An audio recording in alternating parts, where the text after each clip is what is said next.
In Austin, Texas, 17 police officers were facing criminal charges after firing less lethal beanbag rounds and rubber bullets to control crowds and protesters in the aftermath of the killing of George Floyd.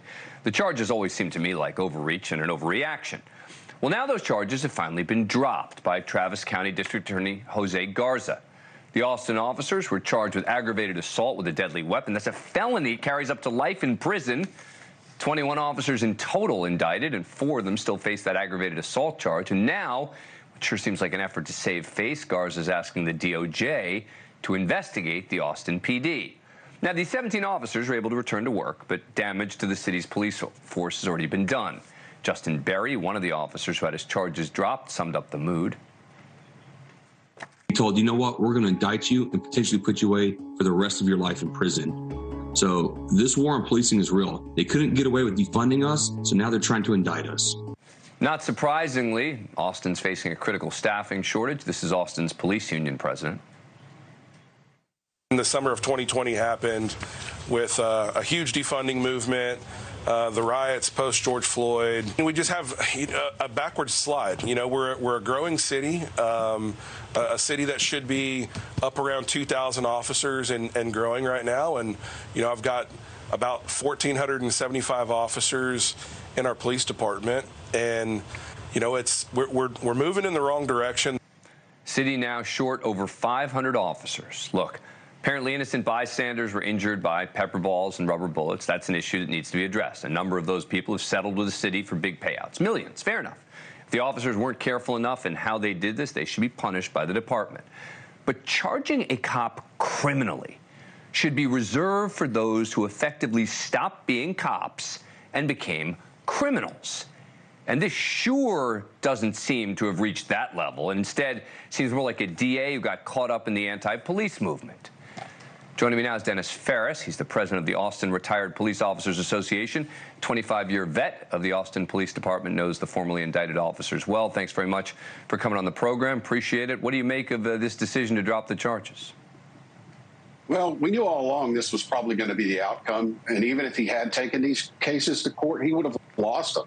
What he's done is he's basically ruined these officers' reputations, and he's held them as political prisoners for almost 2 years.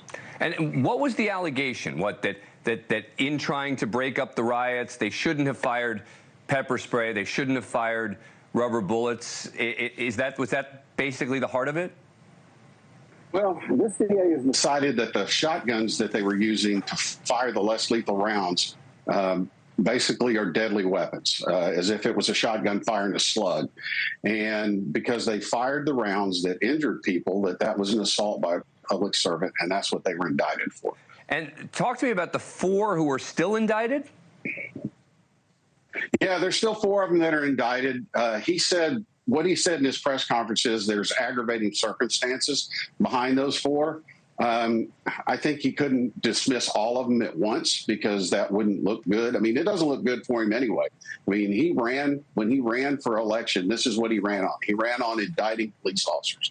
And in the time that he's been the DA, he's indicted over 26 Austin police officers. Look, I started in law enforcement in 1985 in Austin. And I don't ever remember, I can remember 2 officers being indicted the entire 30 years I was a cop. And all of a sudden, this guy becomes the DA, and we have like 26 or 27 indicted in 5 months. I just think the idea of trying to break up a riot and starting to charge officers in connection with that is just a dangerous business to be in. Well, look, what these officers did was defend themselves. There were a batch of officers that were up on the interstate where they let off tear gas to get people off the interstate. They had effectively blocked the north-south thoroughfare through Austin, so people couldn't get through there. They fired tear gas, and as the people were picking up the tear gas to throw it back at them, they shot the less lethal rounds at them. The rest of the people were fired on after they threw either rocks, bottles, frozen water bottles, bottles containing bodily fluids at them, and they responded. That's important context. I appreciate that, Dennis Ferris. Thank you so much for taking the time. Appreciate it. Banfield starts now. Thank you for watching. Go to NewsNationNow.com to find NewsNation on your cable provider. And don't forget to click the red subscribe button below to get more of NewsNation's fact-driven, unbiased coverage.